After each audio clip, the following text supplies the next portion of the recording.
Okay, hello everybody. Today we are going to discuss the crystal field theory. So, crystal field theory is basically related to the transition element compounds and their bonding.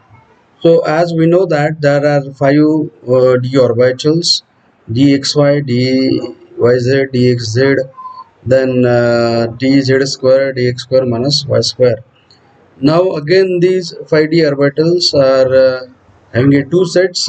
First set is made of the dYz, dxy and dxz orbital. It is called as T2G set or triply degenerate. And second set of d orbital is EG set.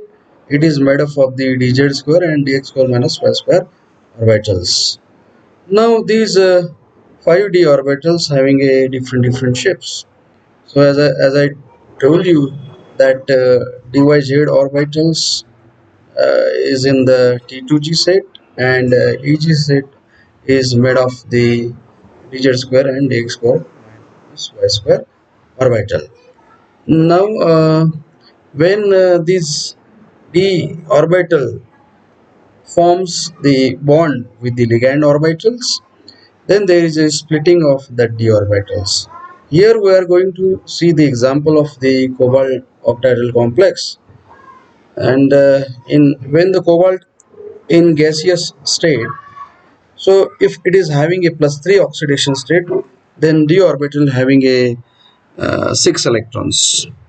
Now when it forms a this d orbital forms a bond with the ligand, then it's splitted in the two sets.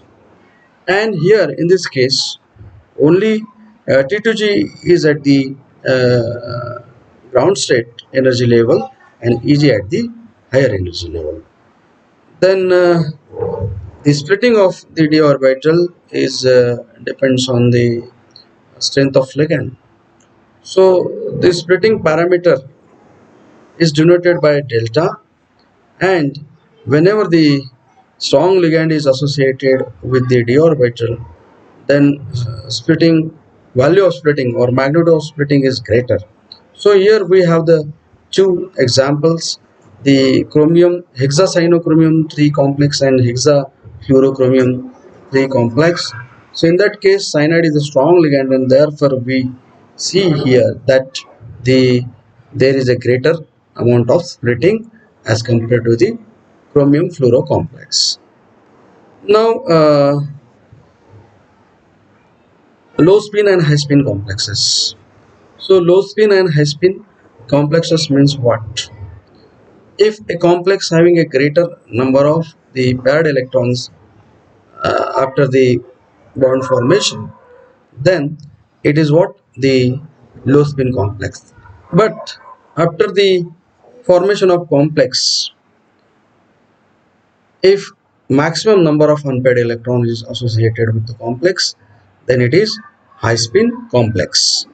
Now as we have the two examples here, in the first example magnitude of splitting is greater, means there is a large um, gap between the T2J and AG, and therefore there is a greater splitting, and pairing energy is associated with, and therefore all the 6 electrons of d orbital are in the T2G level. But in second case, the right hand side case, the splitting is small, and therefore first 3 electrons of the orbital occupy the T2G level, and other than for 2 electrons in EG, and rest of 1 electron is occupy the T2G first orbital.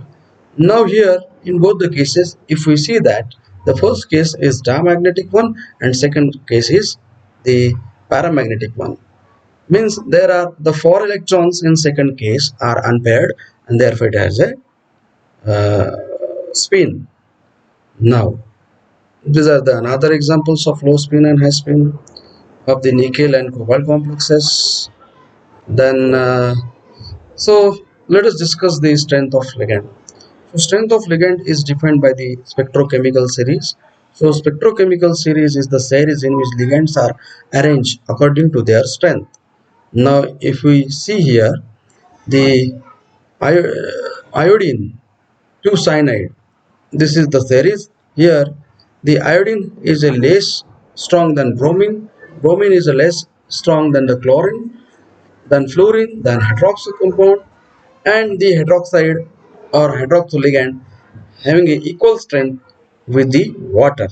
But again, the water is a less strong than ammonia, and ammonia is a less strong than the cyanoligand. So this is about the crystal field theory. Thank you.